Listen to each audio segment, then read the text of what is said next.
Thank you so much for attending my PowerPoint presentation on every evil company in Fallout. Red Rocket. Red Rocket was a pre-war fuel franchise. Gasoline, diesel, reactor coolant. If it went into a vehicle, Red Rocket sold it. When fossil fuels crashed in 2052 and fusion cells arrived in 2066, Red Rocket pivoted quickly, holding a virtual monopoly on the East Coast fuel market by 2077. The company was deeply invested in its environmental reputation, which required some effort for a fuel conglomerate operating during a global resource war. To this end, they launched the Trash Busters Award, given annually to the franchise demonstrating the greatest year-to-year waste reduction. The Concord truck stop won it. The employees had been dumping their hazardous waste into a cave directly beneath the station. The company never found out. Class C coolant was $113.99 per gallon, roughly $4 adjusted for pre-war inflation. Red Rocket signage is now so embedded in wasteland culture that Megaton's Church of the Atom displays one on its roof. A vault called Vaultopolis is rumored to exist beneath company headquarters. Unconfirmed. Red Rocket opens this list because it qualifies as a corporation. That is the full extent of the charge. Next up is the Sunset Sarsaparilla Company. The Sunset Sarsaparilla Company was founded in 1918, making it 126 years older than Nuka-Cola. This fact is delivered to you by a robot named Festus wearing a sombrero, who will also tell you that before Sunset existed, people only had two beverage choices, water or Nuka-Cola. Festus does not appear to notice the problem with that timeline. The official origin story involves a saloon owner, a mysterious stranger, bandits, and a recipe sealed with blue wax in the shape of a star. The stranger was killed before he could collect. The saloon owner found the bottle anyway. He sold the drink, paid for the stranger's funeral, and built an empire. A television study later confirmed that heavy Sunset consumption caused kidney damage, nausea, joint inflammation, organ rupture, and halitosis. The company ignored this. In 2058, Nuka-Cola attempted a buyout. Sunset declined. Nuka-Cola responded by releasing Nuka-Cola Wild, a revenge root beer that never captured meaningful market share. The Star Bottle Cap promotion promised a prize to anyone who collected 50 starred caps. The actual prize was a toy deputy badge. Post-war legend transformed this into a weapons cache. A man named Alan Marks murdered at least 6 people pursuing it. The Sunset Sarsaparilla Company's worst crime was running a mildly deceptive marketing campaign that accidentally got people killed 200 years after the company stopped existing. By the standards of this list, that barely registers. Moving on to companies that actively chose to cause harm. Repcon Aerospace, the rocket engineering production company of Nevada. Based in Henderson and operated a test facility in the Black Mountains that regularly launched what locals affectionately called Repcon bombs into neighboring fields and private property. Residents complained for years. Nothing was done. Executive Steve Reynolds addressed this by cutting every safety standard the company had, overworking his staff, and replacing anyone who quit with cheaper, less qualified personnel. In 2075, Repcon arranged a demonstration for Robert House of Robco Industries, hoping to impress him ahead of acquisition negotiations. They caused a catastrophic radiation spill instead. The area was contaminated for decades. The cleanup never happened. House acquired the company anyway, spending 2075 to 2076 buying shares through back channels and engineering a vote of no confidence against Repcon's own vice president. Post-acquisition, Repcon's plasma propulsion technology was handed to the U.S. military under Colonel Moretti and repurposed as a weapon, producing the Q-35 matter modulator prototype. Repcon had also been stealing research from Poseidon Energy to complete the project. Poseidon's mole, Julia Masters, was assigned to intercept the finished prototype in transit. The Great War occurred first. The weapon is still sitting in a locked room in Henderson, Nevada. A company that irradiated its own neighborhood, trying to impress the man, stealing it from them, failed the demonstration, lost the company, and then had its greatest invention intercepted before it could be used. Comprehensive. Moving on to a company that started with good intentions, which made things considerably worse.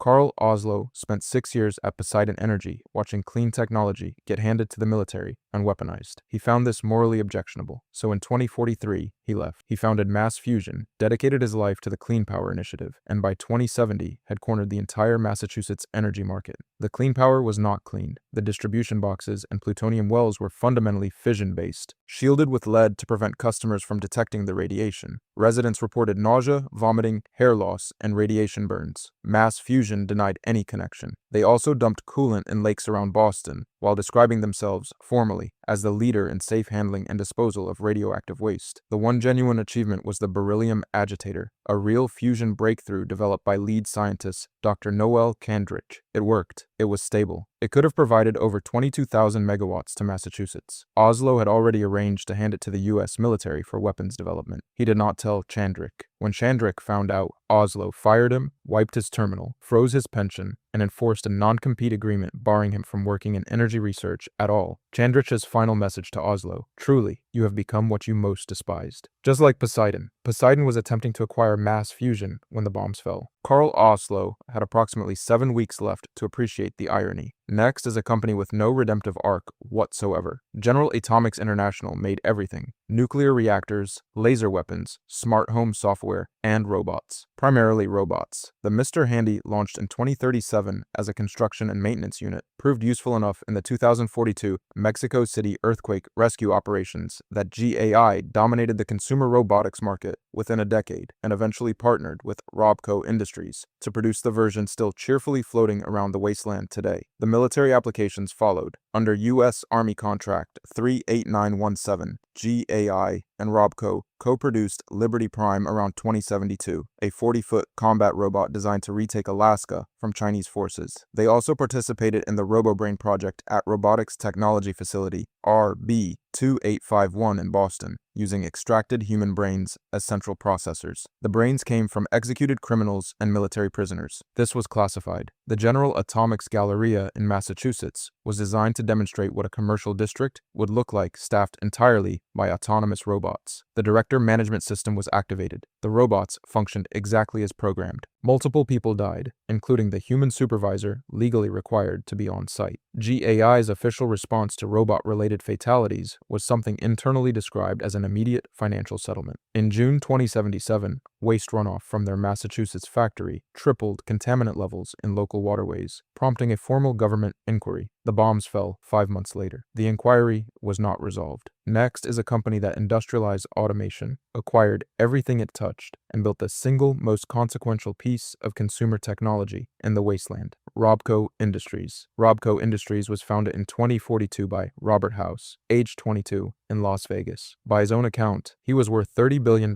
by 30. He did not inherit this. He built it, and then he used it to automate as much of the American economy as he could reach. The automation riots that destabilized American cities in the decades before the Great War traced directly to Robco's aggressive displacement of human labor. In West Virginia, Robco attempted to bulldoze residential neighborhoods across the Cranberry Bog, including land inside Monongalia National Park, to construct a fully automated city of the future. Residents were displaced. Construction was underway. Robco co-produced the Mr. Handy and Liberty Prime with General Atomics. They also co-produced the RoboBrain, using extracted human brains from executed criminals and military prisoners as central processors. The project was classified. The Abraxadine chemical subsidiary, meanwhile, was conducting unrelated experiments in Pittsburgh that produced chemical leaks, worker injuries, and illegal dumping serious enough to contaminate the surrounding industrial district for generations. House acquired a Repcon Aerospace through back-channel share accumulation and internal political manipulation, then immediately weaponized their plasma propulsion research for the military. The resulting prototype disappeared in transit on October 23, 2077. The Pip-Boy on your wrist is a Robco product. The Securitrons currently running New Vegas are Robco products. House is still running the operation. Next up is a pharmaceutical company that built a prison under a children's hospital, MedTech.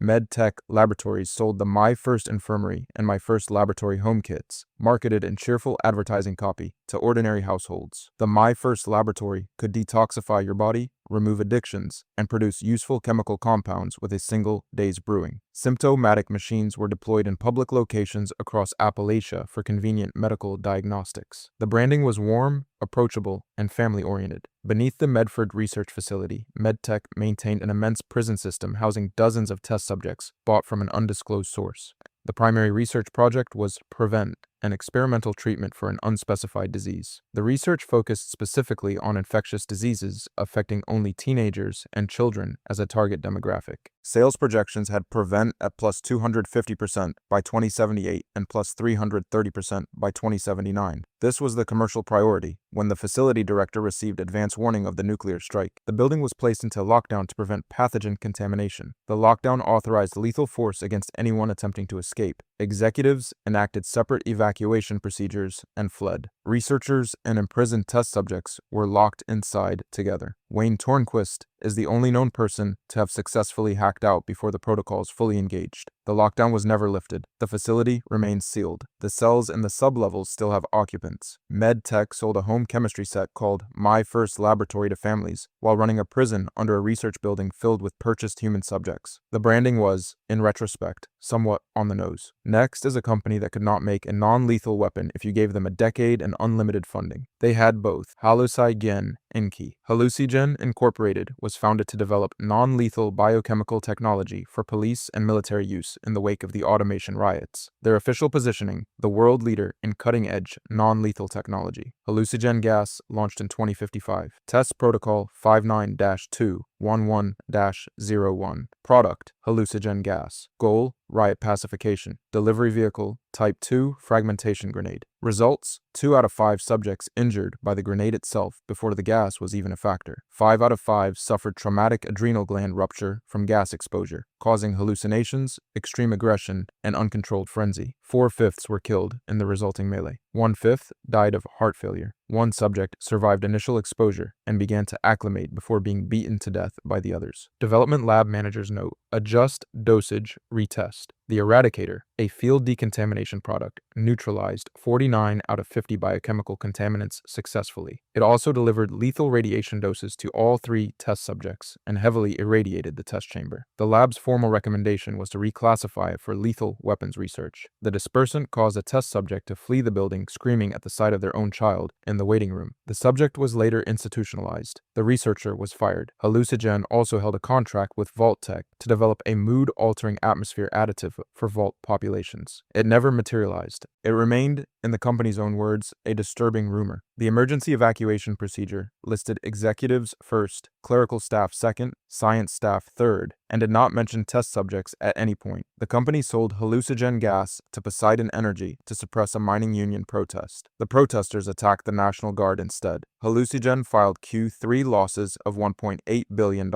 None of their products ever reached market. The free market rewarded none of this. Next is a company that actually did reach market, which was somehow worse. Nuka-Cola Corporation. John Caleb Bradburton invented Nuka-Cola in 2044. It contains 120% of the recommended daily allowance of sugar and became the most popular soft drink in the world within a year. When competitors emerged, Bradburton acquired them. Nuka Cherry was originally Merle's Very Cherry Soda. Nuka Grape was Grape Pearl Soda. Both were bought, rebranded, and absorbed. When acquisition failed, the approach changed. Sunset Sarsaparilla declined a buyout in 2058, so Bradburton launched Nuka-Cola Wild as a direct competitor. It underperformed. Vim, Pop Incorporated declined repeatedly, so Bradburton sent mercenaries to attack their production lines, shoot their delivery trucks, and assault their drivers. Vim was effectively destroyed before the bombs finished the job. Project Cobalt began in 2076. The U.S. Army contracted Bradburton's Beveragiers, the top organic chemists in his employ, to develop chemical and biological weapons. The team worked through strontium isotopes, variants CE-770 and CE-772, killed test subjects outright. CE-774 produced only dizziness. At least 62 people died during development from organ failure and radiation exposure. Families of the deceased received a Nuka condolences fruit and cheese package containing a liability waiver. The resulting product was Nuka-Cola Quantum. It launched October 23, 2077, the same day the bombs fell. Only 94 bottles reached the capital wasteland. Bradburton had already built a vault beneath Nukatown, USA, entered a military life extension program, and contracted Robco for military-grade robot security at his theme park. A man who spent years helping accelerate a war while quietly preparing to survive it. Next is the company that built the infrastructure the shadow government used to run the country from an oil rig. Poseidon Energy. Poseidon Energy was not a company. It was a cartel. Poseidon Oil, Poseidon Gasoline, and PetroChico, a Mexico-based subsidiary that extracted oil from Mexican territory and shipped it to the United States at Mexico's expense, were the visible components of what internal documentation describes as a Byzantine network of child corporations, organizations, and pawns. Poseidon was infamous for paying lobbyists millions to secure billions in government defense contracts the public was never made aware of. The Poseidonet connected Poseidon Oil Reactor No. 5, the Navarro Refinery, Helios 1, Appalachian power plants, and various military and government installations through a national real-time data transfer system. Helios 1 housed Project Archimedes, a satellite-based orbital laser strike system. Archimedes 2 aimed anywhere on Earth from a handheld device called Euclid's Sea-Finder. Poseidon also funded Senator Todd Peterson's private underground bunker through shell channels. The oil rig, 175 miles off the California coast, was designated Control Station Enclave in official records. In March 2077, the President of the United States and Enclave leadership retreated to it ahead of the nuclear exchange. The Poseidonet was repurposed for Enclave communications. Poseidon's unfinished military research was inherited and continued by the Enclave after the war. Carl Oslo spent 6 years watching all of this happen from the inside before leaving to found Mass Fusion. He left because he found it morally objectionable. He then did a version of it himself in 2077 and got fired by his own conscience. Most of Poseidon's most ambitious projects were never completed. The Enclave finished them instead. The company's slogan was, "Begin your Odyssey with us." Odysseus did not make it home for 20 years either. Next is the company that invented the thing that ended the world while trying to save it, West Tech. West Tech was founded in 2002. By 2069, the single largest contractor for the U.S. government. The T-45 power armor deployed to Alaska in 2067. The T-51 followed in 2076, widely considered the pinnacle of pre-war infantry technology. These are the achievements West Tech would have preferred you focus on. The Pan-Immunity Variant Project began in 2055. The new plague had killed over 200,000 Americans, and West Tech's biomedical division set out to develop a universal immunity response using a ZAX 1.2 supercomputer. By 2075, animal test subjects were growing dramatically larger, gaining muscle mass and increased brain activity. The U.S. government took over, renamed it the Forced Evolutionary Virus, and moved development to Mariposa Military Base in California, where human subjects were dipped directly into vats. A scientist named Richard Gray fell into the vats and eventually became the Master, the villain of the original Fallout, who built an army of super mutants and attempted to forcibly convert all of humanity. That is one man who fell into one vat. In Appalachia,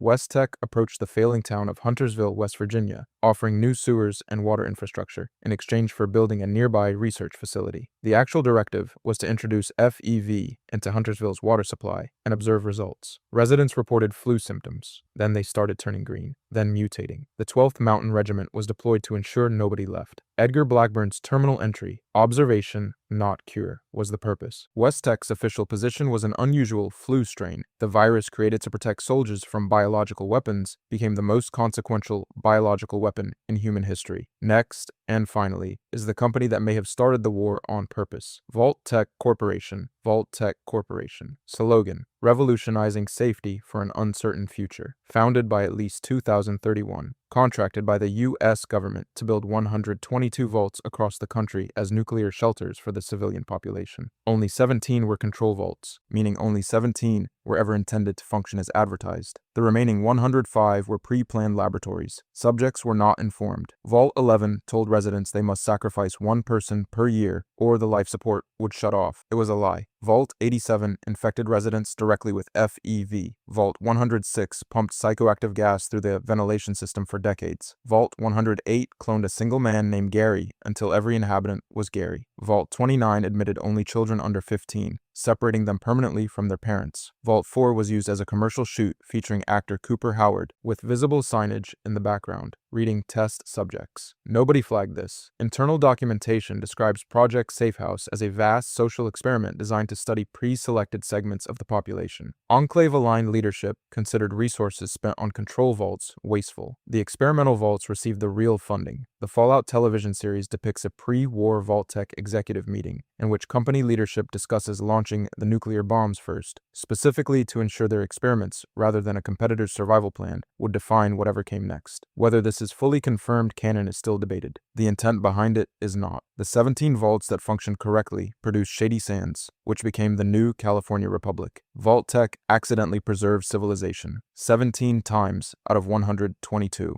A 14% success rate on the singular task they were paid by the government to perform, the most recognizable corporate brand in the post-apocalypse. In conclusion, Fallout's corporations are grotesque, and you should absolutely play the games. If you enjoyed this PowerPoint presentation, I made others, and you should absolutely check them out. Peace on planet Earth.